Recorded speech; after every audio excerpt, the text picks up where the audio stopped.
വേറെ ഇപ്പോൾ പൂർണ്ണമായും നമ്മൾ മഴക്കാലത്തിലേക്ക് എത്തിയിട്ടില്ല, അതിന് മുൻപ് നിൽക്കുകയാണ്. പക്ഷേ ശക്തമായ മഴയിൽ തന്നെ തിരുവനന്തപുരത്ത് പലയിടങ്ങളിലും ഇപ്പോൾ വെള്ളക്കെട്ട് ഉണ്ടായിട്ടുണ്ട്.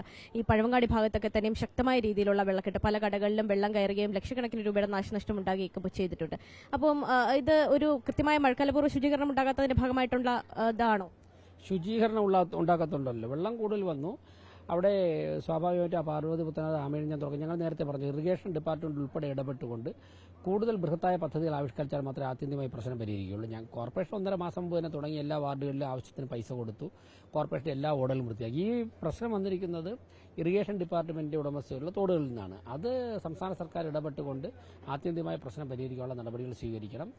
സംസ്ഥാന സർക്കാർ ഇടപെടാമെന്ന് പറഞ്ഞിട്ടുണ്ട്. ഇപ്പോൾ പോലും ആമേഴിഞ്ഞാൻ തോട്ടിൽ അവിടെ നമ്മൾ നോക്കുകയാണെങ്കിൽ ഇപ്പോൾ പോലും കോർപ്പറേഷൻ ജീവനക്കാർ അവിടെ വേസ്റ്റ് എടുത്തു മാറ്റുന്ന ഒരു പ്രവർത്തനം നടത്തിക്കൊണ്ടിരിക്കുകയാണ്. അതുപോലെ തന്നെ നമ്മൾ ചാല മാർക്കറ്റിലേക്ക് വരികയാണെങ്കിൽ ചാല മാർക്കറ്റിന്റെ പലയിടങ്ങളിൽ നിന്നും ഈ ഓവുകളുടെ ഭാഗത്ത് നിന്ന്, വെള്ളം ഒഴുകി പോകേണ്ട ഓവുകളുടെ ഭാഗത്ത് നിന്നും പ്ലാസ്റ്റിക് ചവറുകൾ വാരി വെളിയിലിട്ടിരിക്കുന്നത് നമുക്ക് കാണാം. മുഴുവൻ ഇപ്പോൾ അങ്ങോട്ടേക്ക് ചെന്ന് നോക്കുകയാണെങ്കിൽ മുഴുവൻ അവിടെ പ്ലാസ്റ്റിക് വേസ്റ്റുകൾ കൂട്ടിയിട്ടിരിക്കുക.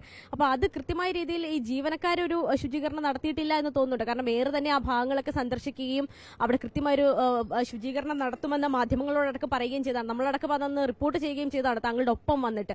പക്ഷേ ഇപ്പോൾ ചെന്ന് നോക്കുമ്പോഴും അവിടെ എല്ലാം ചവറ് കിടക്കുകയാണ്. ഞാനവിടെ ചാലിൽ പോയില്ലല്ലോ, നിങ്ങളുടെ ഒപ്പം ചാലിൽ വന്നിട്ടില്ലല്ലോ.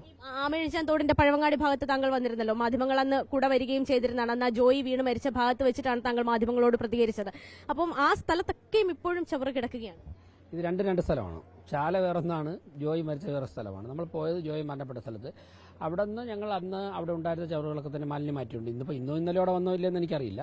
ആ ദിവസമൊക്കെ തന്നെ അവിടെ ഉണ്ടായിരുന്ന മാലിന്യമൊക്കെ മാറ്റിയിട്ടുണ്ട്. ഇപ്പം പിന്നെ ജീവനക്കാരെ കൃത്യമായിട്ട് ഡെപ്യൂട്ട് ചെയ്തിട്ടുണ്ട്. ആ ജീവനക്കാരാണ് അവിടെ നിന്ന് മാറ്റുന്നത്. ഈ പ്ലാസ്റ്റിക്കൊക്കെ തന്നെ കടക്കാർ പരമാവധി ഞങ്ങൾ നിയന്ത്രിച്ചിട്ടുണ്ട്. കടക്കാർ അവിടെ വലിച്ചെറിയുന്ന പ്ലാസ്റ്റിക്കാണോ വരുന്നത്, അത് മാറ്റാൻ വേണ്ടി ജീവനക്കാരെ നിർത്തിയിട്ടുണ്ട്. ഞങ്ങൾ നിർത്തിയ ജീവനക്കാരാണല്ലോ ഇപ്പോൾ അത് മാറ്റിക്കൊണ്ടിരിക്കുന്നത്. അങ്ങനെ ഇടപെടാൻ പറ്റുന്ന തരത്തിലുള്ള കാര്യങ്ങൾ ഇടപെട്ടുകൊണ്ടിരിക്കുകയാണ്. പക്ഷേ ആത്യന്തികമായി പ്രശ്നം പരിഹരിക്കണമെങ്കിൽ ആമേഴിഞ്ഞാൻ തോടും പാർവതി പുത്തനാറും പെർമനന്റ് ആയിട്ടൊരു സൊല്യൂഷൻ കണ്ടെത്തണം. അതിന് ബൃഹത്തായ പദ്ധതികൾ സംസ്ഥാന സർക്കാർ ഉൾപ്പെടെ ഇടപെട്ട് ആവിഷ്കരിക്കണം.